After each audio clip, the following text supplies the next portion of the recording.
कृष्णपृष्ठाय भूतले श्रीमते भक्तिस्वरूपदामोदर स्वामिनिधि नामिने नमो विष्णुपादाय कृष्णपृष्ठाय भूतले श्रीमते भक्तिवेदांत स्वामिनिधि नामिने नमस्ते सरस्वती देवीं गौरवाणी प्रचारिणे निर्विशेष शून्यवादी पाश्चात्य देशतारिणी जय श्री कृष्ण चैतन्य प्रभु नित्यानंद श्री अद्वैत गदाधर श्रीवासदि गौर भक्त वृंद हरे कृष्णा कृष्ण कृष्ण हरे हरे हरे राम राम राम हरे हरे। ग्रंथराज श्रीमद् भागवतम की जय। సమవేత భక్త వృంద की जय। ఈరోజు మనం చర్చించబోయే అంశము ప్రభుజీ ఆల్ మ్యూట్ చేసేయండి ప్రభుజీ।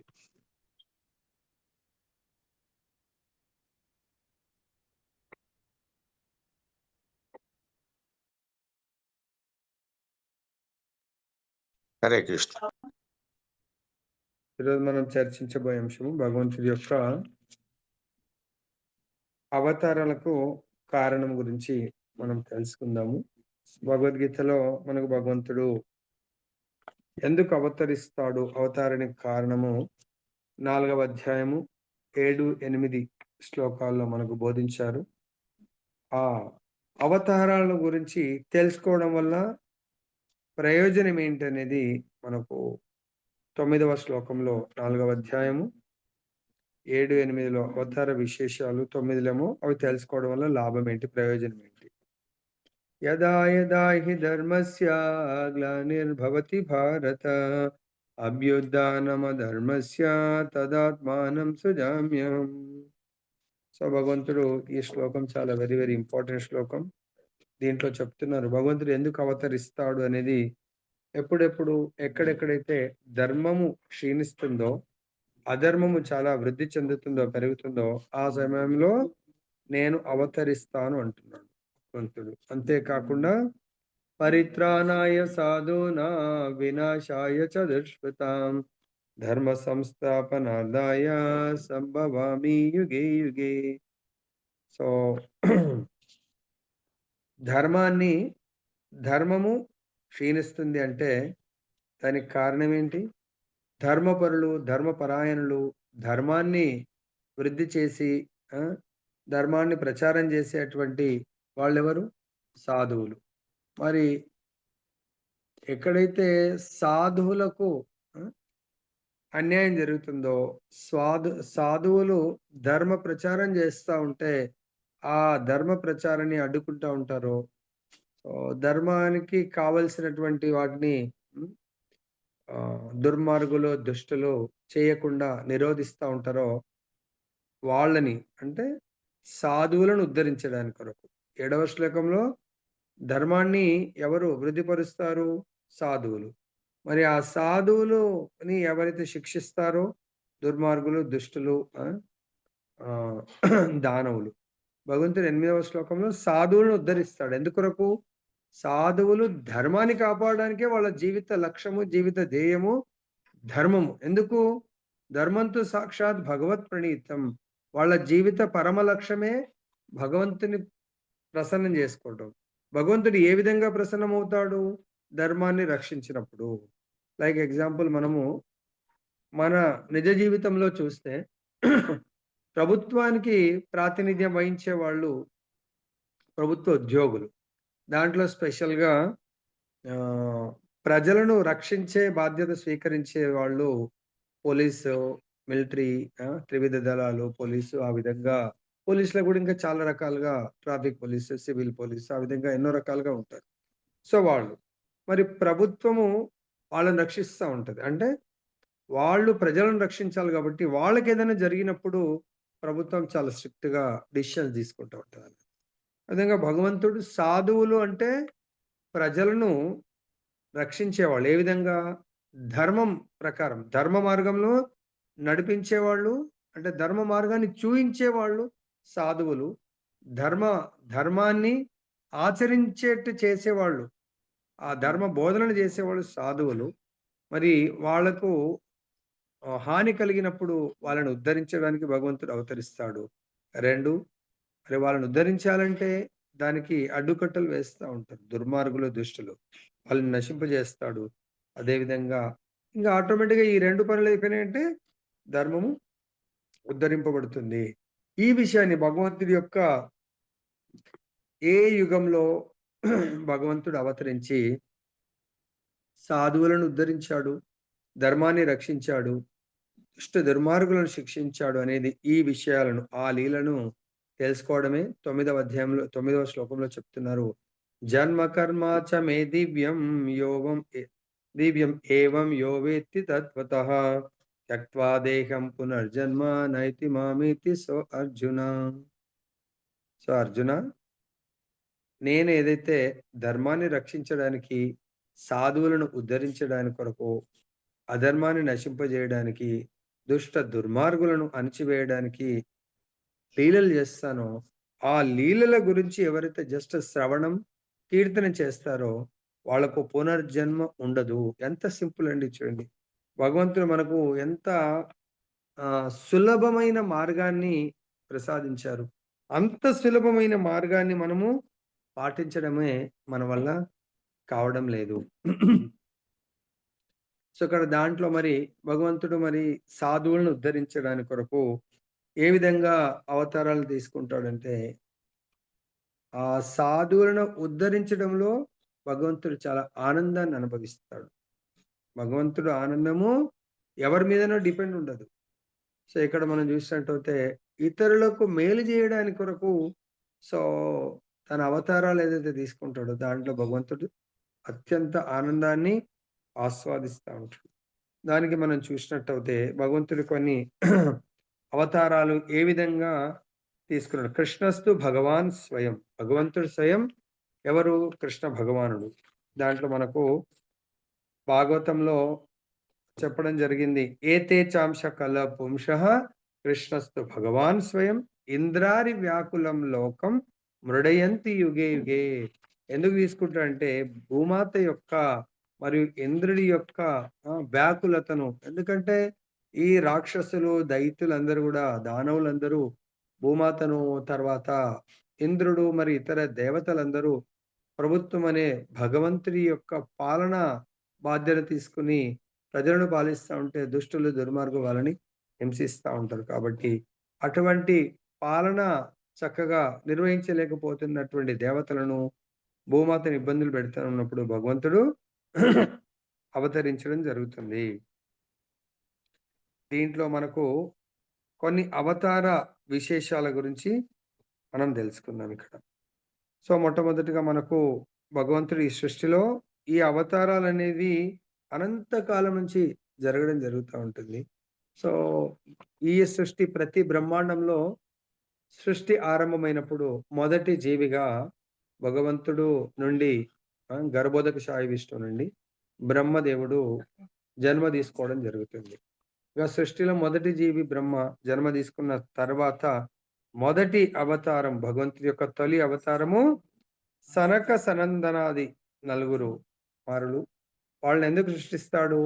ఇంకా సృష్టి కార్యం ముందుకు వెళ్ళడానికి కొరకు సృష్టిస్తాడు. కానీ వాళ్ళు బ్రహ్మదేవుడి ద్వారా భగవత్ కథామృతం అంటే భగవంతుడి గురించి విన్న తర్వాత వాళ్ళు మేము ఈ సృష్టి కార్యంలో మేము పాలు పంచుకోమని చెప్పేసి వాళ్ళు డినై చేసి వెళ్ళిపోతారు. ఎందుకు? వాళ్ళు భగవంతుడి యొక్క జ్ఞానాన్ని ప్రచారం చేయడానికి కొరకు సో, సంపూర్ణంగా భగవద్భక్తియుక్త సేవలో నెలకొని ఉండడానికి కొరకు వాళ్ళు ఈ గృహస్థ ధర్మాన్ని స్వీకరించడానికి విముఖంగా ఉంటారు. సో, వాళ్ళు భగవద్ జ్ఞానాన్ని ఇతరులకు పంచడానికి కొరకు సాంప్రదాయాన్ని ఏర్పాటు చేస్తారు. అదే కుమార సాంప్రదాయము. దాంట్లో ఆచార్యుడు శ్రీల నింబార్కర స్వామి. తర్వాత ద్వితీయ అవతారము భగవంతుడిది వరాహ అవతారము. ఈ వరాహ అవతారం భగవంతుడు ఎలా తీసుకుంటాడు? బ్రహ్మదేవుడి యొక్క నాసిక రంధ్రం నుంచి అంగుష్టం మాత్రం చిన్న అంగుష్టం అంటే మన అంగుళ రూపంలో అంగుళం ఎంతుంటది? ఆ రూపంలో భగవంతుడు తీసుకొని క్షణకాలంలో ఆకాశమంత పెద్దగా జైగాంటిక్ ఫార్మ్ భగవంతుడు తీసుకుంటాడు. ఎందుకు? భగవంతుడి అవతారము హిరణ్యాక్షుడు ఈ యొక్క ధరిత్రిని, భూమి అనే గ్లోబ్‌ని రసాతలంలో పడేస్తాడు. అదంతా గూడా మురికి బురదతో కూడుకుంటుంది. సో, మరి ఆ మురికి బురదలో ఏ రూపం వెళ్ళగలుగుతుంది? వరాహ రూపం మాత్రం వెళ్ళగలుగుతుంది. మరి భగవంతుడు ఆ ధరిత్రిని రక్షించాలంటే వరాహ రూపాన్ని ధరించాడు. కాబట్టి భగవంతుడికి ఈ ధరిత్రిని మోసాడు గాబట్టి మహీధరునిగా గూడా పేరు రావడం జరుగుతుంది. ఆ విధంగా వరాహ అవతారం భగవంతుడు భూమిని రక్షించడానికి తీసుకోవడం జరుగుతుంది. ఈ విధంగా భగవంతుడు మొదటిసారి స్వయంభువ మనువు కాలంలో వరాహ రూపాన్ని ధరిస్తాడు. తర్వాత హిరణ్యాక్షుని సంహరించడానికి చాక్షుష మన్వంతర యుగంలో గూడా భగవంతుడు రెండవసారి ధరిత్రిని రక్షించడానికి తీసుకోవడం జరిగింది. తర్వాత మూడవ భగవంతుడి యొక్క అవతారము శక్తావేశ రూపంలో నారదుడిగా అంటే సృష్టి అయితే జరగాలన్నప్పుడు ఈ సృష్టిని ఏ విధంగా భగవన్మయం జేయాలి అంటే భగవన్మయం చేయించే ఆచార్యులు కావాలి. కాబట్టి భగవంతుడు శక్తావేశ రూపంలో నారదుడిగా అవతరిస్తాడు. కాబట్టి ఆ నారదుడిగా అవతరించిన తర్వాత భగవంతుడి లీలలు, భగవత్ కథామృతము తన గురుదేవులు తండ్రైనటువంటి ఆహ్, బ్రహ్మదేవుడి దగ్గర తెలుసుకొని, తర్వాత ఎంతోమంది శ్రేష్టమైనటువంటి భక్తుల్ని తయారు జేస్తాడు నారదుడు. దాంట్లో ప్రహ్లాదుడు, తర్వాత ఆ! ధ్రువుడు, తర్వాత అటువంటి ఉత్తమ భక్తులు ఒకవేళ ఎప్పుడైనా శపించినా, అది వాళ్ళకు వరంలాగానే అవుతుంది. దాంట్లో మనం జూస్తే నలకూబర, మణిగ్రీవులు. అంటే భగవంతుడు యొక్క అవతారము, భగవంతుడి యొక్క వివిధ రకాల శక్తావేశ అవతారమైనా గూడా సాధువులను ఉద్ధరించడానికి కొరకే అది అవతారం తీసుకోవడం జరుగుతుంది. తర్వాత మనకు నెక్స్ట్ నరనారాయణులండి కవలపుత్రులుగా భగవంతుడు అవతారం తీసుకుంటాడు. ఎందుకు ఆ అవతారము? ఇంద్రియ నిగ్రహానికి అది కఠోరమైనటువంటి తపస్సు చేయడానికంటే వైరాగ్యం ఏదైతే చూయించడానికి కొరకు ఆ అవతారాన్ని భగవంతుడు తీసుకోవడం జరుగుతుందన్నట్టు. దీనికి అంటే ఇంద్రియ నిగ్రహం అన్నప్పుడు వీళ్ళు తపస్సు చేస్తా ఉన్నప్పుడు నరనారాయణుడు నరనారాయణుడు తపస్సు చేస్తున్నప్పుడు వారి తపస్సును భంగం చేయడానికి అప్సరసలు రావడం జరుగుతుంది. అప్పుడు నారాయణ ఋషి తన గురువు నుండి ఊర్వశిని సృష్టించి ఆ అప్సరసల కంటే కూడా గొప్ప సౌందర్యం నా లోపలనే ఉంది అని భగవంతుడు ఆ రూపంలో సృష్టించి తర్వాత బద్రికాశ్రమం వెళ్ళి తపస్సు చేసుకుంటా ఉంటారు నరనారాయణ ఋషులు. తర్వాత నెక్స్ట్ అవతారము పంచమ అవతారం కపిల భగవానుడు. కపిల భగవానుడి యొక్క అవతారం దేనికి? ఈ యొక్క సృష్టిలో ఉన్నటువంటి ఆ! జీవులందరికీ తన తల్లి ద్వారా సాంఖ్యతత్వాన్ని బోధించడానికి కొరకు తీసుకోవడం జరుగుతుంది. కపిల భగవానుడి యొక్క అవతారము. తర్వాత ఆ సాంకేతత్వం అంటే జ్ఞానాన్ని బోధించడానికి కొరకు. నెక్స్ట్ ఆరవ అవతారము దత్తాత్రేయుడిలాగా. అత్రి మహర్షుడికి హ్మ్. హ్మ్. తర్వాత అతని భార్య అయినటువంటి అనసూయ, అనసూయల కుమారుడైనటువంటి దత్తాత్రేయుడు భగవంతుడి యొక్క అవతారం. ఈ అవతారం యొక్క విశేషం ఏంటి? భగవంతుడి యొక్క తత్వాన్ని, జ్ఞానాన్ని బోధించడానికి. మరి ఆయన ఎవరికి బోధించాడు? అలర్కుడు, ప్రహ్లాదుడు, యదువు వీళ్ళందరికీ గూడా దత్తాత్రేయుడు జ్ఞానాన్ని బోధించడం జరిగింది. ఈ విధంగా భగవంతుడు వివిధ రకాలటువంటి అవతారాలను తీసుకోవడం జరిగింది. వాటి గురించి మనం ఇంకా ముందు చూద్దాం. అంటే భగవంతుడి యొక్క కృష్ణ భగవానుడు షడైశ్వర్య సంపన్నుడు. ఈ షడైశ్వర్యాల్లో భగవంతుడు వివిధ రకాల్లో ఎలా మనకు చూయించాడు? కృష్ణుడిని భగవానుడని అంటున్నాము. ఎందుకు కృష్ణుడు భగవానుడు? 6 రకాలైనటువంటి విభూతులు, ఐశ్వర్యాలను కలిగిన వాడు. నంబర్ 1 వైభవము, శక్తి, యశస్సు, సౌందర్యము, జ్ఞానము, వైరాగ్యము, సంపత్తి, ఆహ్, శక్తి వీటికి భగవంతుడు కొన్ని అవతారాల్లో చూయించడం జరిగింది. ఆ అవతారాల గురించి చూడండి. మనం ప్రతిసారి భగవానుడంటే ఈ షడ్ విభూతుల్ని తెలుసుకుంటున్నాము. కానీ ఆ విభూతులు ఏ అవతారానికి మనము ఎగ్జాంపుల్‌గా తెలుసుకోవచ్చు. అది ఒకవేళ మీరు రాసుకున్నా, ఇది ఏ శ్లోకంలో ఉందంటే ఆహ్, మొదటి స్కందము, మూడవ అధ్యాయము, 28వ శ్లోకం మీరు తీసినట్టయితే దాంట్ల ఆహా! అంటే విభూతి ఏ అవతారానికి సూటబుల్. ఆ విభూతిని చూయించడానికి భగవంతుడు అవతారం తీసుకుంటాడన్నట్టు. అంటే నేనే భగవంతుడిని. జస్ట్ వాళ్ళు కేవలం అదొక దాంట్లో కొంతవరకు భగవంతుడు చూయిస్తాడు. ఆ అవతారం ద్వారా. అది మనం జూసుకోవచ్చు. దాంట్లో మీకు ఎన్నో పారాగ్రాఫ్ అంటే భాష్యంలో రెండో పారాగ్రాఫ్‌లో ఉంది. మీరు చూడొచ్చు. ఓకే. ఆ శ్లోకం ఒకరు కాబట్టి భగవంతుడి యొక్క వివిధ రకాలైనటువంటి అవతారాలు భగవంతుడు మనల్ని ఉద్ధరించడానికి తీసుకోవడం జరుగుతుంది. దాంట్లో భగవంతుడు అన్నప్పుడు చూడండి. ఆ భగవంతుడు షడ్విభూతి సంపన్నుడు. 6 రకాలటువంటి ఐశ్వర్యాలను కలిగిన వాడు.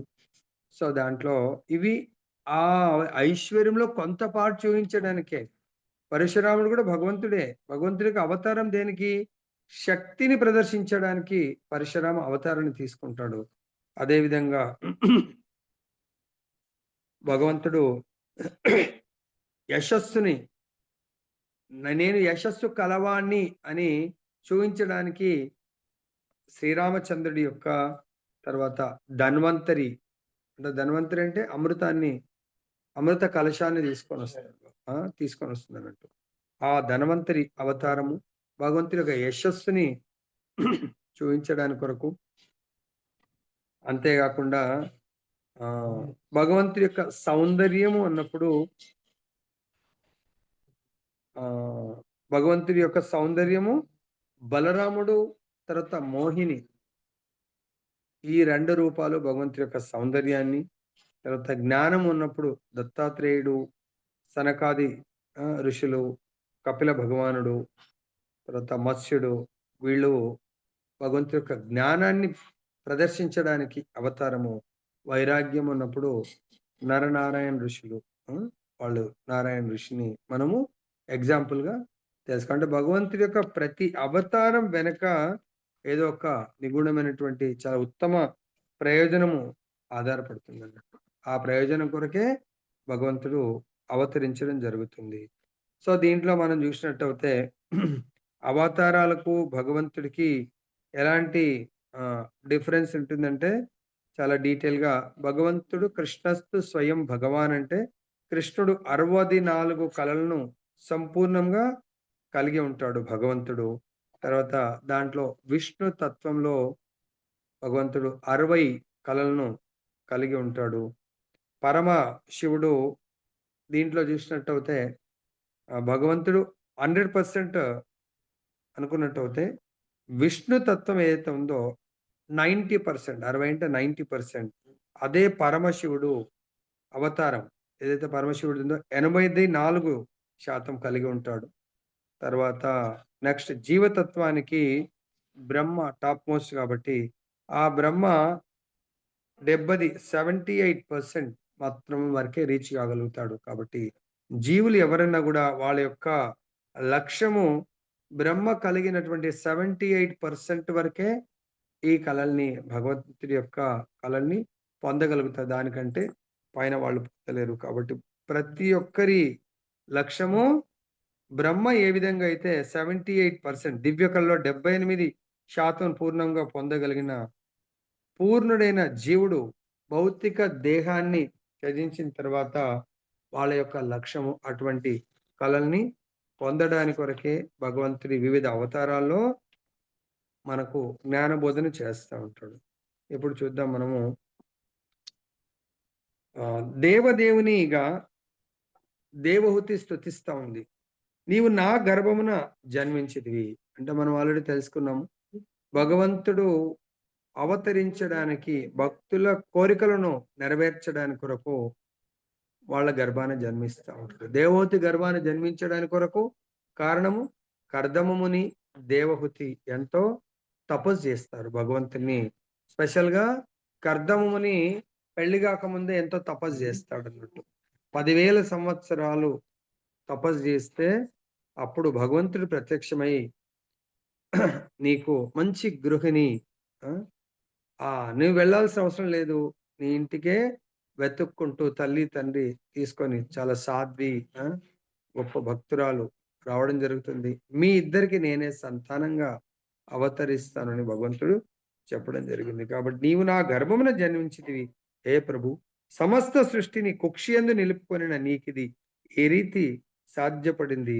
యుగాంతమున నీవు వటపత్రముపై శయనించి శిశువు వలె కాలి బొటనవేలిని పానము చేతువు కనుక అది సాధ్యమేనంటే దీనికి సమాధానము కాగలదు. సో, తను చెప్తుంది ఈ సృష్టి ప్రళయం వచ్చినప్పుడు అంతా గూడా నీ యొక్క గర్భానికి వెళ్ళిపోతుంది. సో, ఇది చూస్తే చూడడానికి ఇంత పెద్ద సృష్టి ఉంది. నీవు గూడా నా ముందు చాలా చిన్నగా కనబడతా ఉన్నావు. కానీ సృష్టి ప్రళయం వచ్చినప్పుడు ఇది మొత్తం నీ లోపలికి వెళ్తుంది అనే ప్రశ్నకు తనే సమాధానం చెప్తుంది. ప్రళయాంతరం అంటే ఇప్పుడు మొత్తం వాటర్ అయిపోయినప్పుడు అదే వాటర్‌లో వటపత్రం మీద నువ్వు వటపత్ర సాయిలాగా పడుకొని ఉంటావు కాబట్టి అది నీకు సాధ్యం. సృష్టి ప్రళయం వచ్చింది. ఆ ప్రళయంలో నీవు కాలి బొటన వేలును పానం చేతువు. సో, ఎందుకు అనేది మళ్ళీ మనము వటపత్ర సాయి ఎందుకు తన బొటన వేలుని పెట్టుకుంటాడు నోటిలో అనేది చూద్దాం మనం. ప్రళయ సమయంలో భగవానుడు ప్రళయ జలమందు తేలియాడు వటపత్రమును శయనించు శిశువుగా కొన్ని మార్లు దర్శనమిచ్చుచుండు కనుకనే దేవోక్తి ఇట్లు పలుకుచున్నది.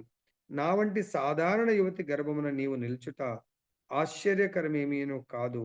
వటపత్రశాయిగా నీవు ప్రళయ జలములందే తేలియాడుదువు కనుక నీవు నా గర్భమున నిల్చుట అద్భుతము కానే కాదు. ఈ భౌతికమునందు సంతానమునెడ అమిత ఇష్టము కలవారై వారితో కలిసి జీవితమును అనుభవించుటకై వైవాహిక జీవితం స్వీకరించు వారలు దేవదేవుని తమ పుత్రునిగా బడేయవచ్చున నీవు నాకు బోధించితివి.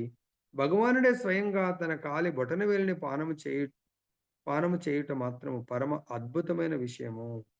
సో, ఇక్కడ చూడండి స్వయం భగవంతుడినే తన శిష్యువుగా గూడా పొందగలరు ఎవరైనా గూడా. కానీ సబ్జెక్ట్ కండిషన్ భగవంతుడిని పొందడానికి కావలసినటువంటి తపస్య మనము చేయాలి. భగవంతుని ప్రసన్నం జేసుకోవాలి. అర్థమైందా? ఎలా అయితే స్వయంభువ మను శతరూప తపస్సు చేసి శ్రీరామచంద్రుడినే వాళ్ళు భగవంతుడి యొక్క ప్రసన్నం కొరకు తపస్సు జేసి, భగవంతుడి కోరికను కోరుకోమన్నప్పుడు, వాళ్ళు భౌతిక భోగాలను కోరుకోలేదు. స్వయం భగవంతుడినే నీలాంటి కుమారుడు ఆ! మాకు కావాలన్నప్పుడు భగవంతుడు నాలాంటి వాడు ఇంకొకడు ఎలా ఉంటాడు? నేనే మీకు కుమారుడిగా అవతరిస్తాను. ఎప్పుడు? మీరు ఈ భూమండలాన్ని దశరథుడిగా పాలిస్తున్నప్పుడు, నేను మీ గర్భంలో అయోధ్యను దశరథుడిగా అయోధ్య క్యాపిటల్ సిటీగా పాలిస్తున్నప్పుడు నేను అవతరిస్తాను అని స్వయంభువ మనుకు, శతరూపకు మాటివ్వడం జరిగింది. అదే విధంగా కర్దమముని, దేవహూతి వాళ్ళ కుమారుడిగా అవతరిస్తానని కర్దమమునికి భగవంతుడు మాటివ్వడం జరిగింది. ఈ బొటనవేలుని చూద్దాం మనం. సమస్త యోగులు మరియు భక్తులు తమ శక్తినంతటిని, కర్మలనన్నింటినీ శ్రీకృష్ణ భగవానుని పాద పద్మ సేవయందే వినియోగింతురు కనుక, ఆ పాద పద్మ బొటనవేళ్ళ యందు ఏదో దివ్య ఆనందం ఉండియే తీరవలెను. భక్తులు సదా వాంఛించు ఆ అమృతమును ఆస్వాదించుటకే భగవానుడు తన కాలి బొటనవేలిని పానము చేయును. తన యందు ఎంతటి దివ్య ఆనందము కలదనుచు భగవానుడు కొన్ని మార్లు తానే ఆశ్చర్యచకితుడగుచుండును. తన శక్తిని ఆస్వాదించుటకు కొన్ని మార్లు అతడు రసాస్వాదనము చేయు స్థితిని గ్రహించును. శ్రీ చైతన్య మహాప్రభు సాక్షాత్తుగా శ్రీకృష్ణుడే.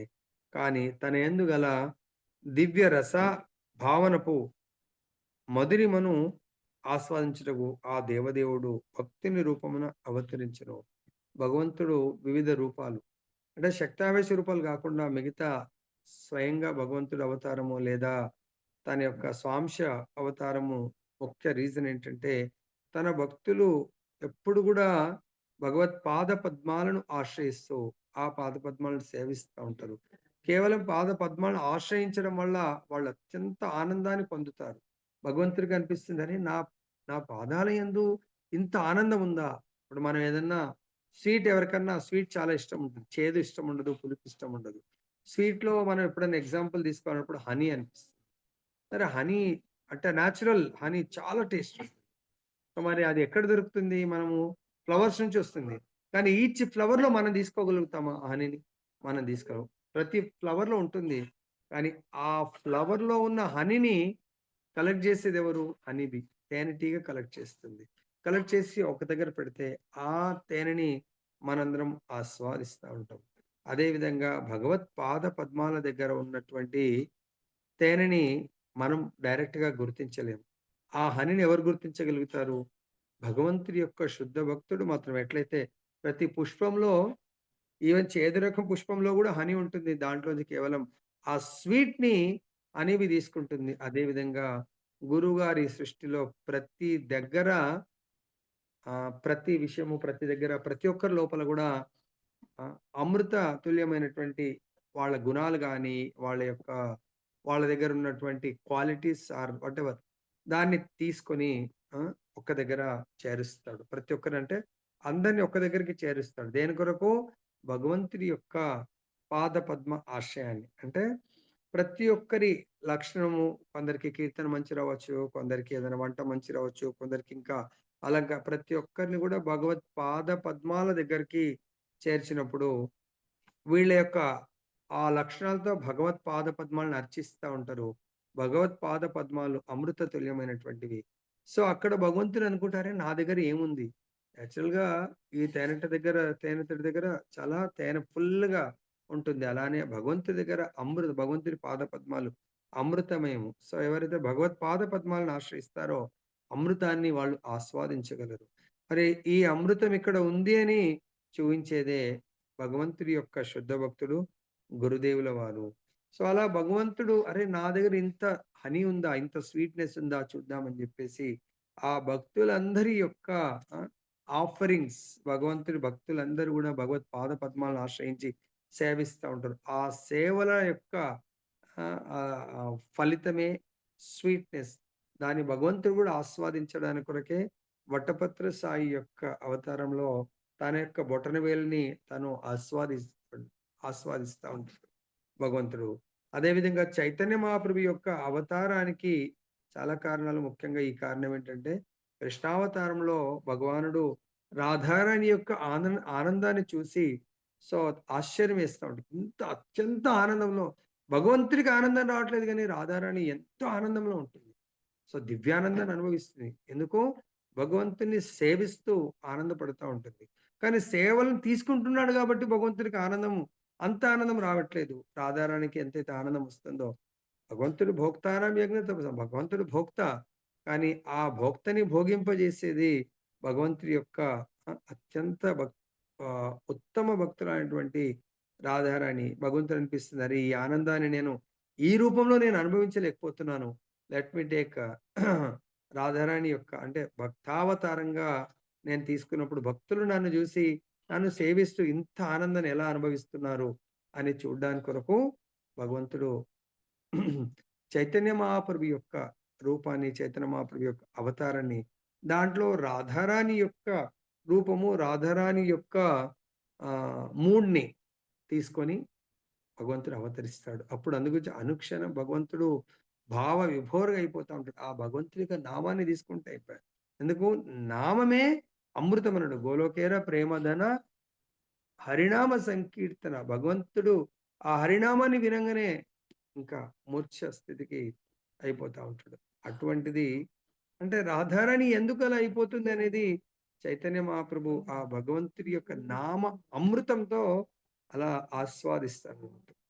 సో, నెక్స్ట్ చూద్దాం మళ్ళీ నెక్స్ట్ అవతారము. కపిల భగవానుడి యొక్క అవతార విశేషం ఇక్కడ చెప్తుంది. హే ప్రభు పతితులకు వారి పాపకర్మ నశింపజేసి, భక్తి ముక్తులకు సంబంధించిన జ్ఞానమును ఇనుమడింపజేయుటకే ఈ రూపమును నీవు ధరించితివి. వారు నీ నిర్దేశంపై ఆధారపడినట్టి వారు కనుక వరాహాది అవతారములను ఇచ్చామాత్రం నీవు గ్రహింతువు. అదే రీతిగా నీ ఆశ్రితులకు దివ్య జ్ఞానము నొసగుటకై నీవిప్పుడు అవతరించితివి. వరాహ ఆది అన్నారు. కాబట్టి మనం ఇందాక ఆల్రెడీ చర్చించాము. వరాహ రూపం ఎందుకు? ఈ ధరిత్రిని రక్షించడానికి. మత్స్యావతారం ఎందుకు? వేదాలను రక్షించడానికి. నరసింహావతారం ఎందుకు?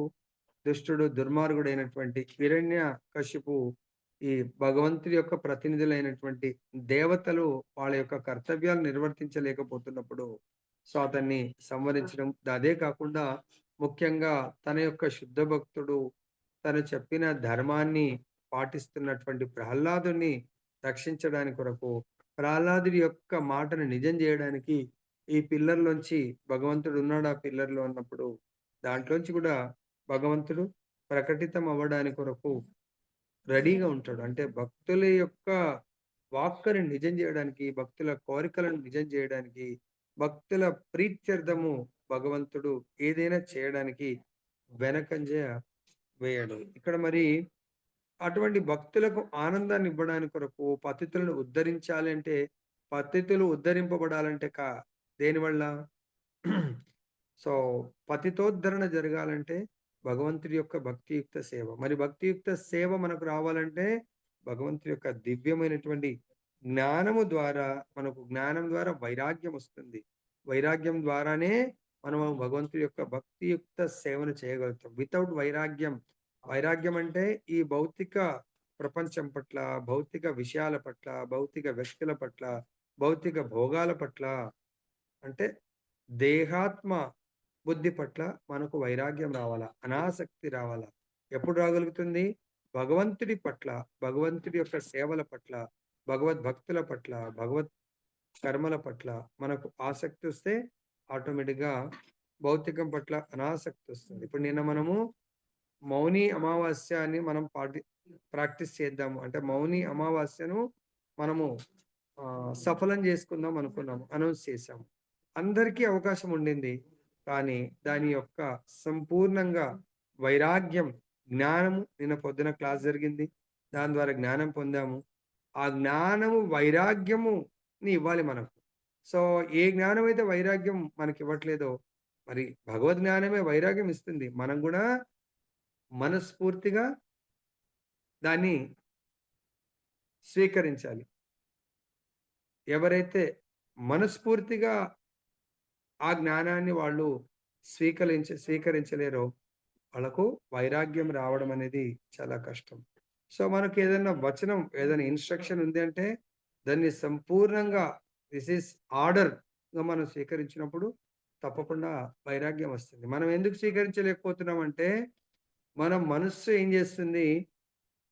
మనస్సుకు నచ్చింది. యెస్, యూ కెన్ ప్రొసీడ్ అంటుంది. మనసుకు నచ్చింది ప్రొసీడ్ అవ్వమని చెప్పట్లేదు. మనం మన మనస్సు, మన ఇంద్రియాల మాట వింటున్నాం. అంటే మనం గోదాసుల్లాగా, గోదాసురాల్లాగా ఉన్నాం తప్ప అంటే మన ఇంద్రియాలకు దాసుల్లాగా ఉంటున్నాము. మనస్సు అంటే ఇంద్రియాలంటే మనస్సుతో కూడి 11, 5 జ్ఞానేంద్రియాలు, 5 కర్మేంద్రియాలు, మనస్సు. వీటి మాట విని మనం జీవిస్తున్నామే తప్ప, అవి మన మాట వినేట్టుగా మనం చేయలేకపోతున్నాం. కొంతమంది మాత్రం చాలా నిన్న జ్ఞానము విని వైరాగ్యం అంటే భౌతిక కర్మల నుంచి నిన్న చాలా మట్టుకు విరమించి ఆధ్యాత్మిక కర్మలు చేశారు. ఏంటి? చాలా ఆనందం అనిపించి అట్‌లీస్ట్ స్టార్ట్ చేసిన కొంతమందన్నా 64 మాలలు చేశారు. 64 మాలలు చేయాలంటే 8 గంటలు మినిమమ్ కేటాయించాలా. తర్వాత 6 అధ్యాయాలు కూడా చదివారు కొంతమంది. సో, 6 అధ్యాయాలు చదవాలంటే మినిమమ్ చాలా సమయం మేబీ 1, 2 అవర్స్ పట్టుంటుంది. 2 అవర్స్ అన్నా పట్టుంటాడు. 10 గంటలు నిన్న 24 గంటల్లో 10 గంటలు అంతటితో ఆగిపోలేదు. మార్నింగ్ 1 అవర్, ఈవినింగ్ 1 అవర్ 12 గంటలు. తర్వాత పొద్దున మంగళారతి అవన్నీ మళ్ళీ వాళ్ళ కార్యక్రమాలు. వంట గూడా భగవంతుడికి చేసి ఉంటే అదొక 2 అవర్స్. నేననుకుంటున్నాను దాదాపు నిన్న 64 మాలలు చేసిన వాళ్ళు దాదాపు 13, 14 అంటే more than half of the day they spent for Krishna's service. కాబట్టి ఇక్కడ జ్ఞానము, భగవంతుడి జ్ఞానాన్ని, భగవంతుడి యొక్క శుద్ధ భక్తులు జ్ఞానాన్ని బోధించడానికొస్తారు. కానీ దేనికి? మనందరిని ఉద్ధరించడానికి. కానీ మనం ఆ దివ్య జ్ఞాన ప్రవాహంలో అందరూ త్రివేణి సంగం ప్రవాహంలో వెళ్లి స్నానం చేయాలనుకుంటున్నారు. సో, అక్కడ కోట్ల మంది. కానీ అలా మునిగి ఇక్కడ రావడంతోనే సరిపోదు. కానీ భగవంతుడి యొక్క జ్ఞాన గంగలో గూడా ప్రతిరోజు మునిగినప్పుడు మాత్రమే మనల్ని మనం పవిత్రం జేసుకోగలుగుతాం తప్ప, లేదంటే ఎంతోమంది మునుగుతారు, మళ్ళీ వెళ్ళిపోతా ఉంటారు. అర్థమైందా? మళ్ళీ ఏమవుతుంది? బయటకి రాంగానే ఏనుగు స్నానంలాగా జేస్తే ఏం లాభం ఉంటది? ఏం లాభం ఉండదు. సో, ఆఫ్‌కోర్స్ అది మరి ఫలితం లేదా ప్రభుజీ అంటే, ఉంటుంది దాని సుకృతి. కానీ దాన్ని కంటిన్యూ చేయాలంటే, అక్కడ గూడా వెళ్ళడం దేనికి? ఇప్పుడు సాధు సంతులు ఏం చేస్తున్నారండి అక్కడ? వెళ్ళి జ్ఞానగంగ ఆ ఒడ్డున జ్ఞానగంగ ప్రవాహం అంటే సాధు సంఘంలో భగవత్ కథ అమృత ప్రవాహాన్ని మనం అక్కడ వెళ్లి కేవలం అలా 2, 3 మునుగులు మునిగి రావటం గాదు. అక్కడ వెళ్లి భగవంతుడి యొక్క చర్చ, భగవత్ కథామృతంలో మునిగినప్పుడు నిజమైనటువంటి సంపూర్ణ ఫలితం ఉంటుంది. గడిచిన శ్లోకమందు భగవాన్ దివ్య గుణములు వర్ణింపబడినవి. ఇక భగవద్ అవతారపు ప్రత్యేక ప్రయోజనము సైతము వర్ణింపబడుచున్నది. ప్రకృతిపై ఆధిపత్యం చెలాయించవలనని స్వభావం కారణమున బద్ధులయ్యడి జీవులకు ఆ దేవదేవుడు తన శక్తిచే పలు విధములకు దేహములను నొసగుచుండును. కానీ కాలక్రమమున ఆ జీవులు ఎంతగా పతితులగుదురనగా వారికి జ్ఞానబోధ అవసరమగును. ఈ భౌతిక జగత్తు నిజ ప్రయోజనము నెరవేరుటకు యందు నువ్వెందుకు తెంపినవు? అవాంతరములు కలిగినప్పుడెల్లా శ్రీకృష్ణ భగవానుడు అవతరించునని భగవద్గీత యందు తెలుపబడింది. భగవానుని కపిలావతారము పతిత జీవులకు మార్గదర్శనము కావించి, వారు భగవద్ధామునకు చేరినట్లుగా భక్తిని, జ్ఞానమును కలిగించగలదు. వరాహావతారము, మత్స్యావతారము, కూర్మావతారము, నృసింహావతారం వంటి అవతారములు ఎన్నో కలవు. కపిలావతారం కూడా అట్టి అవతారంలో ఒకటి.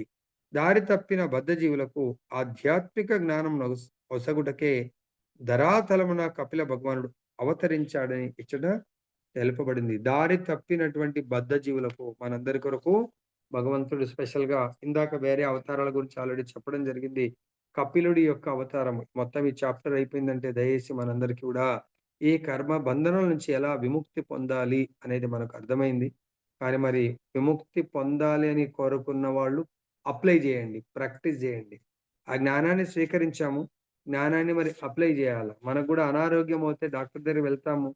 ట్రీట్మెంట్ తీసుకుంటాము. మందులు రాసిస్తారు. టెస్ట్‌లయిపోయాయి. నీకీ ప్రాబ్లమ్ ఉందండి.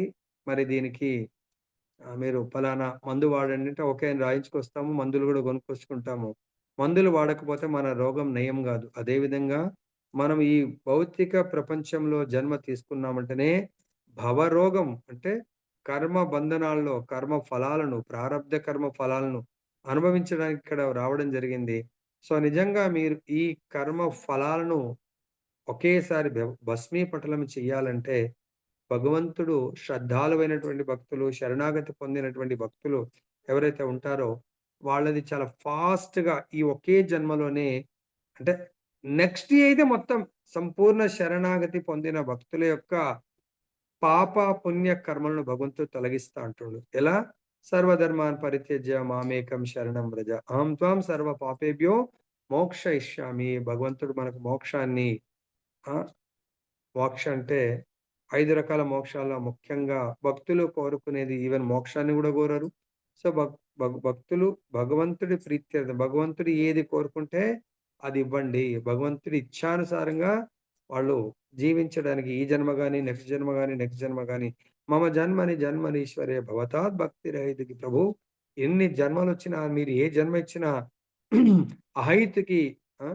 సో మీ యొక్క కేవలము మీ యొక్క భక్తిని మాత్రం నాకు ప్రసాదించండి. భక్తి లేని జీవితం ఎలా అయితే జలచరాలకు నీళ్లు లేని జీవితము అవి మృతప్రాయంతో సమానము. మనకు గూడా భక్తి లేని జీవితము సో, జీవితం అది మృతప్రాయంతో సమానము. కాబట్టి భగవంతుడి యొక్క ఇంత చక్కని జ్ఞానాన్ని మనం పొందిన తరువాత మనం చేయవలసిందేంటి? చేయకూడనిదేంటి అని ఆలోచించండి. ప్రతి అవతారం గూడా భగవంతుడు మనల్ని ఉద్ధరించడానికి అవతరిస్తున్నాడు.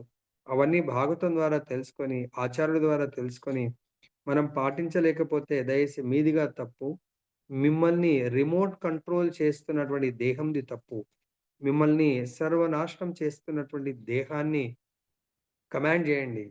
నిన్నన్నారు మా జైని శ్రీనివాస్ ప్రభుజీ మీతో పాటు వచ్చింటే, సో, రావడానికి, రాకపోవడానికి మీ మనస్సు, మీ ఇంద్రియాలు, మీ దేహము మిమ్మల్ని ఇంకంతే. సరే, ఇప్పుడు గూడా భగవంతుడి అనుగ్రహంతో మనకు అవకాశం రావాలని కోరుకుందాం. కానీ భగవంతుడు గూడా ఎన్నో సార్లు దుర్యోధనుడిని మార్చడానికి గూడా ప్రయత్నం జేస్తాడు. మహాభారత యుద్ధం అవసరం లేకుండా భగవంతుడు రాయబారం వెళ్ళినప్పుడు గూడా ప్రయత్నం జేస్తాడు. 5 ఊర్లనివ్వండి. యుద్ధం లేకుండా నేను చూసుకుంటా అంటే వాడి ఇగో. ఎలా ఉంటుంది? 5 ఊర్లు గాదు గదా! సూది మొన అంత ప్లేస్ గూడా అంటే ఇంక భగవంతుడు ఏం జేయగలుగుతాడు అప్పుడు? వాడిని నశింపజేయడమే నెక్స్ట్. అదే విధంగా రావణాసురుడి విషయంలో గూడా విభీషణుడు చెప్తాడు. ఈవెన్ లాస్ట్ కుంభకర్ణుడు గూడా జెప్తాడు. మండోదరి జెప్తుంది. ఆయన లాస్ట్‌కి ఏమంటాడు? నాకు గూడా తెలుసు. అప్పుడప్పుడు వాళ్ళిద్దరూ ఏకాంతంలో ఉన్నప్పుడు భగవంతుడు రామచంద్రుడి యొక్క గుణగణాలను వర్ణిస్తా ఉంటారు. ఇంత గొప్పవాడు రామచంద్రుడని. మరి మండోదరి ఆశ్చర్యపడుతుంది. ఏంటి ప్రభు మీరు రామచంద్రుడి గురించి మీకు నాకెందుకు తెలీదు తెలుసు. ఆయన యొక్క శక్తి, ఆయన యొక్క ఆ! వీర్యము, ఆయన యొక్క అన్ని ఆయన యొక్క శౌర్యము, భగవంతుడి గురించి అన్నీ తెలుసు నాకు. కానీ అయినా గూడా నేను శరణాగతి పొందలేకపోతున్నాను. భగవంతుడికి శరణాగతి ఎందుకు పొందలేకపోతున్నానంటే, నా యొక్క బ్లడ్‌లో ఆ స్వభావం వచ్చేసింది. అంటే నా లోపల అహంకారం. నేను ఒకసారి శత్రువు అనుకున్నాను. ఇప్పుడు ఆ సీతమ్మ వారిని నేను తీసుకొనొచ్చానంటే, నేను వదిలిపెట్టడానికి నా యొక్క అహంకారం అడ్డొస్తుంది. అని అంటున్నారు గదా! మరి ఇంకేమైందంటే, నేను 2 ఆమంటుంది, "నీ లంక నాశనం అయిపోతుంది. ఫ్యామిలీ" తెలుసు నాకు. ఎట్లాగో ఆయన ఈవెన్ నన్ను గూడా సంహరిస్తాడని తెలుసు. అయినా నేను నాకు శరణాగతి పొందలేకపోతున్నాను అని జెప్పేసి. తెలిసే నేను జేస్తున్నాను. అంటే చూడండి అది దేనికి కారణం అంటే నా బ్లడ్‌లో అదొచ్చేసింది. ఇప్పుడు నా శక్తి అంతా గూడా నా నరనరాల్లో జీర్ణించుకుపోయింది. సో, దీనికి మరి నరనరాల్లో జీర్ణించుకుపోయిందంటే దానికి కారణమే ఎవరు? ఇప్పుడు మన నరనరాల్లో గూడా జీర్ణించుకుపోయింది. ఇంత జ్ఞానం వచ్చినా గూడా మనం భగవంతుడికి శరణాగతి పొందలేకపోతాం. ఫెయిల్యూర్స్ ఒక్కసారి అయింది, 2 సార్లయింది. అయినా ప్రభుజీ అంతకు ముందయింది. ఇప్పుడే ఇంకా ఎన్ని సార్లయినా మీరు అన్‌లెస్ అంటిల్ మీరు ఎప్పటి వరకైతే మీరు దేహం ఇవన్నీ లీలలు భగవంతుడు. రావణాసురుడు దేహం మాటినడు, మనసు మాటిన్నాడు. ఎంత చెప్పినా ఇంక ఆయన అర్థం చేసుకోలే. నేను ఆత్మ తెలుసు ఆయనకు. ఆయన జ్ఞాని ఆయన. కానీ నేను ఆత్మను, నేను దేహం మాట వినకూడదు. నా ఇంద్రియాల మాట వినకూడదు. నా మనస్సు మాట వినకూడదు. నేను నా భార్య మాటెందుకు వినాలా? భార్యని దేహంగా చూస్తా. దేహం భార్య. ఆత్మ అయితే భార్య కాదు. ఆత్మ అయితే భగవంతుడి సేవకురాలు. విభీషణుడు ఆయన కూడా దేహంగా చూస్తున్నాడు. ఆయన ఆత్మ ఉత్తమ భక్తుడు. తెలుసు ఆయనకు. సో, రామచంద్రుడికి శరణాగతి పొందక ముందంట సో, లంకలో ఎటువంటి ప్రాబ్లమ్ వచ్చినా క్రిటికల్ ప్రాబ్లమ్ వస్తే విభీషణుడు సలహా తీసుకొని ఖచ్చితంగా ఆ సలహాని పాటించేవాడంట. ఎందుకు? వేరే ఎవ్వరిని నమ్మేవాడు కాదంట. ఆయన కేవలం విభీషణుడిని నమ్ముతున్నాడు. ఎందుకు? విభీషణుడు పరమ భక్తుడు. ప్లస్ ఆయన చాలా నిజాయితీపరుడు, ధర్మాత్ముడు. ఏది చెప్పినా కూడా నిస్వార్థంగా చెప్తాడు. ఆయన గైడ్‌లైన్స్ పర్ఫెక్ట్‌గా ఉంటుందని. ఈ ఒక్క విషయంలో మాత్రం విభీషణుడి మాట వినలేకపోయాడు. ఎందుకు? అక్కడ అహంకారం. అన్నా నువ్వు శరణాగతి పొందంటే, నేను ఇంత బలవంతుడిని, ముల్లోకాలను జయించాను. ముల్లోకాల దేవతలందరూ నా యొక్క పాదాల దగ్గరున్నారు. అటువంటిది నేను ఆ మానవ మాత్రునికి శరణాగతి పొందాలనా? అని చెప్పి అహంకారం అడ్డొస్తుంది. మన లోపల గూడా ఈ అహంకారమే ఇతరులు మన అహానికి దెబ్బ తిననంత వరకు ఇతరులకు శరణాగతి పొందుతున్నాం. మన అహానికి అహంకారం అంటే నేనిది అనే దానికి దెబ్బతిన్నప్పుడు నేను ఇతరుల మాట వినలేకపోతున్నాను. కానీ ఇక్కడ మనం అర్థం చేసుకోవాలి అరే! నేనేంటి నా పొజిషన్ జీవేర స్వరూపహయ కృష్ణేర నిత్యదాస్. నేను నిత్య కృష్ణదాసుని. చైతన్య మహాప్రభు ప్రకారం కృష్ణదాసుడే గాదు. కృష్ణుని యొక్క దాసుడిని, దాసుడని అయినప్పుడు నా అహంకారం ఏంటి? భగవంతుడే చెప్తున్నాడు దాస అన్నప్పుడు నేను వాళ్ళ దాసుడినే గదా! నేను బాసుని గాదు గదా! అలాంటప్పుడు నేను నా మనసు మాట విని ఎందుకు నేను శరణాగతి పొందలేకపోతున్నాను? ఎందుకు శాస్త్ర ప్రకారం గురువుగారు చెప్పిన మాట నేను అనుసరించలేకపోతున్నాను? ఇదొకే జన్మ. ఎప్పుడు సముద్రంలో అల మనం ఒడ్డున ఉంటే, అలలు అలా ఎక్కడెక్కడో రైజ్ అయ్యి, మన కంటి చూపు మేర పెద్ద అల ఒకటి కనబడుతుంటది. అక్కడ ఆగుతదా? అది వితిన్ క్షణాల్లో మన వరకు రీచ్ అవుతుంది. ఒడ్డుకుంటాము. అలొచ్చి మనని తాకుతుంది. అలానే మనము ఎంత క్షణాల్లో వస్తుంది. అలా నా జీవితము క్షణాల్లో ఎగిరే కిరీటాల్లాగా ఇలా వచ్చి ఒడ్డున తాకి ఎండ్ అయిపోతుంది.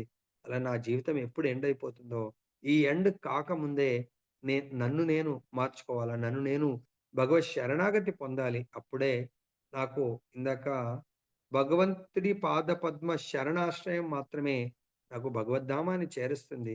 మిగతా ఏది కూడా చేర్చదు. మరి చరణాశ్రయాన్ని ఎవరు చేరుస్తున్నారు? ఆ భగవంతుడి ప్రతిరూపమైనటువంటి గురువుగారు జ్ఞానాన్ని బోధిస్తున్నప్పుడు, ఆ జ్ఞానం ద్వారా నాకు ఈ భౌతిక సంసారం పట్ల నాకు వైరాగ్యం ఖచ్చితంగా రావాలి. తర్వాత వైరాగ్య విద్య, నిజభక్తి యోగ. వైరాగ్యము లేనటువంటి విద్య, నిజమైనటువంటి భక్తి యోగాన్ని మనకివ్వలేదు. కాబట్టి ఈ రోజు నుంచైనా గుర్తుపెట్టుకోండి. మనం ప్రతిరోజు జ్ఞానాన్ని పొందుతున్నామంటే, అది రోజు కొద్దిగన్నా వైరాగ్యం ఇవ్వాలి మనకు. సో, అదెప్పుడు మనకు ప్రకటితమవుతుంది? మనకు నిజమైన సేవ దొరికిందనుకోండి, అప్పుడు మన భౌతికం పట్ల వైరాగ్యం వచ్చి, భక్తిని ఏదైనా నేను మా ఇంట్లో నేను చేసుకుంటున్నాం. దట్ ఈస్ నాట్ వైరాగ్యం. కొద్దిపాటి ఓకే. మంగళారతి చేస్తుర్రు అది ఇది. సో, మనం భౌతిక ఆసక్తులను ఎప్పుడు వదలగలుగుతాము? ఎప్పుడు భగవంతుడి యొక్క శుద్ధ భక్తుల సాంగత్యం మనకు అవకాశం వచ్చినప్పుడు మాత్రం తప్పకుండా మనం భౌతికం పట్ల అనాసక్తి, ఆధ్యాత్మికం పట్ల ఆసక్తిని కనబరుస్తేనే నిజమైనటువంటి జ్ఞానానికి వైరాగ్యం తోడవుతుంది. అప్పుడు నిజభక్తి మనం చేయగలుగుతాము. లేదంటే దట్ ఈస్ నాట్ నిజ భక్తి. అర్థమైందా? మనకు ఆల్రెడీ మీకో లీల చెప్పాను. అయోధ్య నుంచి వచ్చినటువంటి ఒక గొప్ప భక్తుడు హరిదాస్. భగవంతుడు నా సేవను వదిలిపెట్టి వెళ్తావంటే, భగవంతుడి పాదపద్మాల దగ్గరనే ప్రయాగ ఉంది అన్నీ ఉన్నాయండి. భగవంతు పాదపద్మాల దగ్గర గాదు. భగవంతుడి యొక్క శుద్ధ భక్తుడి యొక్క ఆశ్రయంలోనే త్రివేణి సంగమం వచ్చి అక్కడ త్రివేణి సంగంలో ఉండేటువంటి గంగా, యమున, సరస్వతి ప్రయాగరాజ్ వచ్చి సేవ చేస్తా ఉన్నప్పుడు మనం ఆలోచించాలి. అర్థమైందా? ప్రతిదానికి భగవంతుడి యొక్క కృప, భగవంతుడి యొక్క కృప ఎట్లా వస్తుంది? భగవంతుడి యొక్క శుద్ధ భక్తుల ద్వారా భగవత్ కృప వస్తుంది. దాన్ని ఐడెంటిఫై చేసి, ఆ మార్గంలో మనకు ముందుకు వెళ్తే తప్పకుండా మన జీవితాన్ని ఉద్ధరించుకోగలుగుతాము. జై బోలో గ్రంథరాజ్ శ్రీమద్ భాగవతం కీ జై. శ్రీ శ్రీ రాధారమण लाल की जय. जगन्नाथ बलदेव सुभद्रा महारानी की जय. गौर निताई भगवान की जय. जगत गुरु श्री प्रभुपाद की जय. श्री श्रीपाद गुरु महाराज की जय.